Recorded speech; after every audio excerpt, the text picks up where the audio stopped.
आज की सबसे पहली और बड़ी खबर, मार्च के अंतिम सप्ताह में हो सकती है मैट्रिक और इंटर की परीक्षाएं। झारखंड एकेडमिक काउंसिल की ओर से जल्द ही मैट्रिक एवं इंटरमीडिएट के एग्ज़ाम के तारीख की घोषणा हो सकती है। दोनों परीक्षाएं मार्च के आखिरी सप्ताह या फिर अप्रैल के पहले सप्ताह में आयोजित हो सकती हैं। इसको लेकर स्कूली शिक्षा एवं साक्षरता विभाग और जैक ने तैयारियां शुरू कर दी हैं। खबरों को माने तो विभाग ने जैक से दोनों परीक्षाओं की तैयारियों का ब्यौरा मांगा है। जैक के अनुसार 10वीं और 12वीं बोर्ड परीक्षाओं पर फरवरी के प्रथम सप्ताह में अंतिम निर्णय लिया जा सकता है। सरकार के स्तर से स्कूली शिक्षा एवं साक्षरता विभाग के सचिव राजेश शर्मा जैक के अध्यक्ष एवं अन्य पदाधिकारियों के साथ शीघ्र ही बैठक करेंगे। झारखंड में आज से 2 दिनों तक हो सकती है बारिश। मौसम केंद्र के अनुसार 4 और 5 फरवरी को झारखंड के कई इलाकों में भारी एवं मध्यम दर्जे की बारिश हो सकती है। इसका असर 6 फरवरी को भी रहेगा। झारखंड सहित कई राज्य फिर से शीतलहर की चपेट में आ गया है। झारखंड सहित दिल्ली, यूपी, उत्तराखंड सहित उत्तर भारत की कई राज्यों के मौसम का मिजाज बदल गया है। थंडरिंग एवं ओले भी पड़ने के संकेत मौसम विभाग ने दिया है। मौसम विभाग ने चेतावनी जारी करते हुए कहा कि तेज हवा भी चल सकती है, हैवी थंडरिंग हो सकती है, इसलिए ओपन प्लेस में जाने से बचें। घर के खिड़की दरवाजे इस दौरान बंद रखें। देश के सरकारी विभागों में 8 लाख पद हैं रिक्त, स्वयं केंद्र सरकार ने दी जानकारी। केंद्र सरकार ने गुरुवार को राज्यसभा में जानकारी दी है कि 1 मार्च 2020 तक केंद्र सरकार के विभागों में 8,72,000 से अधिक पद थे। कार्मिक राज्य मंत्री जितेंद्र सिंह द्वारा दिए गए एक लिखित उत्तर के अनुसार 1 मार्च 2019 तक केंद्र सरकार के विभागों में 9,10,153 रिक्तियां और 1 मार्च 2018 तक 6,83,823 रिक्तियां मौजूद थी। इसमें कहा गया है कि मार्च 2020 तक केंद्र सरकार के विभागों में 8,72,243 रिक्त पद थे। 3 प्रमुख भर्ती एजेंसियों कर्मचारी चयन आयोग, संघ लोक सेवा आयोग और रेलवे भर्ती बोर्ड ने 2018-19 और 2020-21 के दौरान 2,65,468 भर्तियां की हैं। बता दें कि रोजगार के मुद्दे पर लगातार सरकार को घेरा जा रहा है। युवा वर्ग लगातार रोजगार देने के लिए और भर्ती के लिए सरकार से मांग कर रहे हैं। हाल ही में रेलवे में एनटीपीसी के द्वारा भर्ती को लेकर उम्मीदवारों ने खूब हंगामा किया। अगली बड़ी खबर सामने है। झारखंड में खुलेगा इंग्लिश मीडियम विद्यालय, मिलेगी प्राइवेट स्कूल से बेहतर एजुकेशन। झारखंड के मुख्यमंत्री श्री हेमंत सोरेन ने कहा है कि हमारी सरकार बहुत जल्द इंग्लिश मीडियम स्कूल खोलने जा रही है। उन्होंने कहा कि यहाँ बच्चों को प्राइवेट स्कूल से बेहतर शिक्षा मिलेगी। कोयला लोहा पर केंद्र की गिद्ध नज़र है। कोयला तो निकाल लेते हैं पर विस्थापितों को मिलता है विस्थापन और धूल। उन्होंने कहा, कोयला मंत्री से हमने अनुरोध किया था और अखबार में पढ़ा कि केंद्र ने 1 करोड़ तक का ठेका विस्थापितों को देने का फैसला लिया है। इसके लिए मैं केंद्र सरकार को धन्यवाद देता हूं।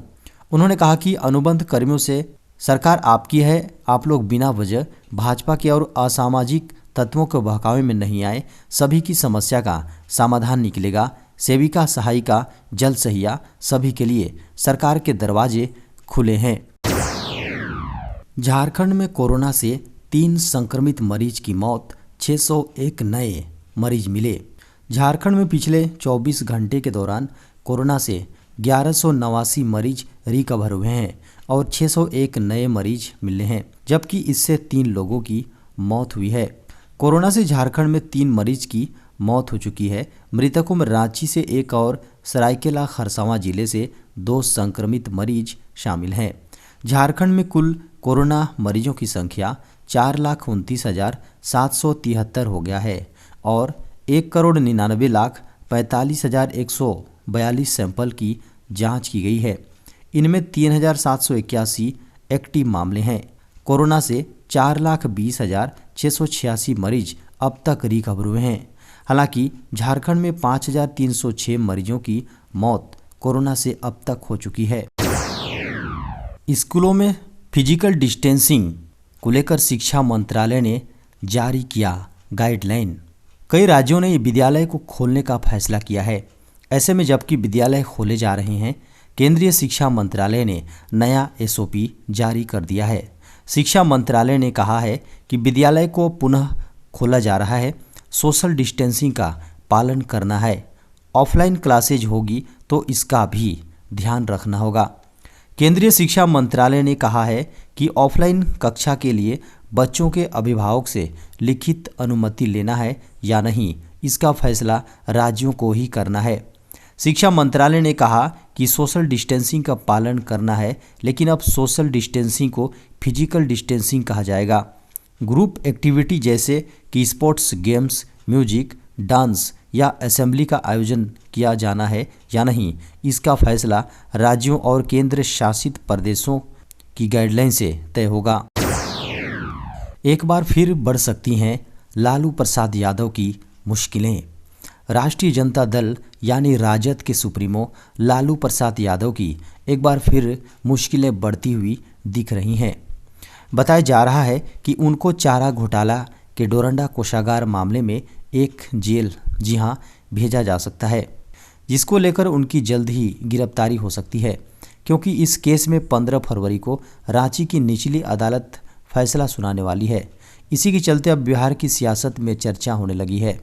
यह मामला चारा घोटाला के डोरंडा कोषागार से 139.35 करोड़ रुपए की अवैध निकासी से जुड़ा हुआ है, जिसका फैसला 12 दिन बाद CBI की विशेष अदालत के जज SK शशि इसमें फैसला सुनाने वाले हैं। इसी बात की आशंका जाहिर की जा रही है कि लालू प्रसाद यादव को इस आखिरी मामले में जेल यात्रा करनी पड़ सकती है। अगली बड़ी खबर है, इंडियन एयरफोर्स में निकली कई पदों पर वैकेंसी। भारतीय वायुसेना यानी इंडियन एयरफोर्स में नौकरी करने के इच्छुक उम्मीदवारों के लिए बड़ी खबर है। वायुसेना द्वारा machinist, sheet metal worker, welder, mechanic सहित कई पदों पर भर्ती के लिए योग्य उम्मीदवारों से ऑनलाइन आवेदन आमंत्रित किए हैं। इस भर्ती के लिए 51 रिक्तियां आवंटित की गई हैं। इसके लिए 10वीं 8वीं पास योग्यता, जी हाँ, वाले उम्मीदवार इस नौकरी के लिए आवेदन करने के पात्र होंगे। आवेदकों का चयन साक्षात्कार, व्यक्तित्व परीक्षण के माध्यम से किया जाएगा। अगली बड़ी खबर है, विश्व में बजेगा आयुर्वेद का डंका, बनेगा पहला WHO ग्लोबल सेंटर। बड़ी खबर है, आयुर्वेद को लेकर भारत में एक बड़ा काम होने जा रहा है। इससे न केवल विश्व स्तर पर आयुर्वेद की स्वीकार्यता बढ़ेगी, बल्कि इस चिकित्सा पद्धति को विश्व स्वास्थ्य संगठन के अंतर्गत नए नए रिसर्च, शोध और प्रसार का भी मौका मिलेगा। इस बार भारत सरकार की ओर से जारी किए गए बजट 2022 में WHO global centre for traditional medicine के लिए अच्छा खासा बजट आवंटित किया गया है, लिहाजा इस साल इस पर काम शुरू हो जाएगा। भारत में विश्व के पहले WHO global centre for traditional medicine की स्थापना को लेकर साल 2020 में ही WHO की ओर से घोषणा कर दी गई थी। केंद्र सरकार ने इस बार आयुष मंत्रालय को 3050 करोड़ का बजट आवंटित किया है। खास बात यह है कि पारंपरिक चिकित्सा, खास तौर पर आयुर्वेद के लिए विश्व का पहला और एकमात्र WHO ग्लोबल सेंटर होगा। इसका सीधा असर देश में पारंपरिक औषधि सेंटर को बढ़ावा देने के साथ ही इसमें होने वाले निवेश में देखने को मिलेगा। देश में फिर बढ़े कोरोना के मामले, 24 घंटों में 1,72,000 नए मरीज। भारत में कोरोना वायरस की तीसरी लहर के दौरान कोविड-19 के दैनिक आंकड़ों में उतार चढ़ाव जारी है। स्वास्थ्य मंत्रालय द्वारा जारी 3 फरवरी के आंकड़ों के अनुसार देश में बीते 24 घंटों में कोरोना के 1,72,433 नए मामले सामने आए हैं। ये 2 फरवरी से 6.8% अधिक मामले हैं। वहीं पिछले 24 घंटों में कोविड-19 से 1008 लोगों की मौत हुई है। इस दौरान एक दिन में 2,59,107 मरीज कोविड-19 से रिकवर हुए हैं। देश में सक्रिय मामलों की संख्या 15,33,921 है। सक्रिय केस कुल संक्रमणों का 3.67% तक पहुंच गया है। देश में फिलहाल कोरोना पॉजिटिविटी दर घटकर 10.99% हो गई है, जबकि साप्ताहिक सकारात्मक दर 12.98% है।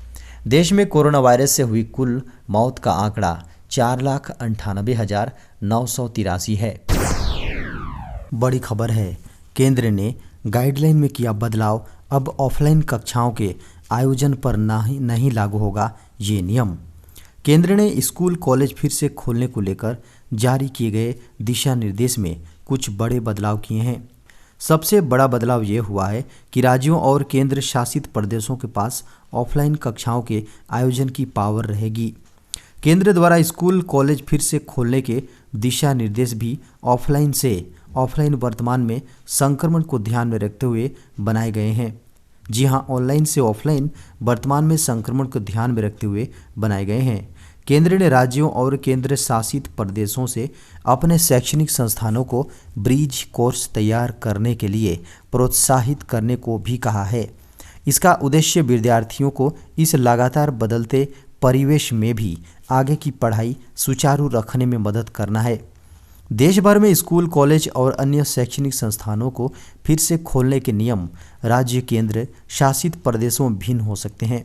सभी जगहों पर अलग अलग कोविड-19 SOP हैं, इसलिए केंद्र ने सभी राज्यों को अपने नियमों के अनुसार शैक्षणिक संस्थानों को फिर से खोलने के दिशा निर्देशों को अनुरूप रखने की सलाह दी है।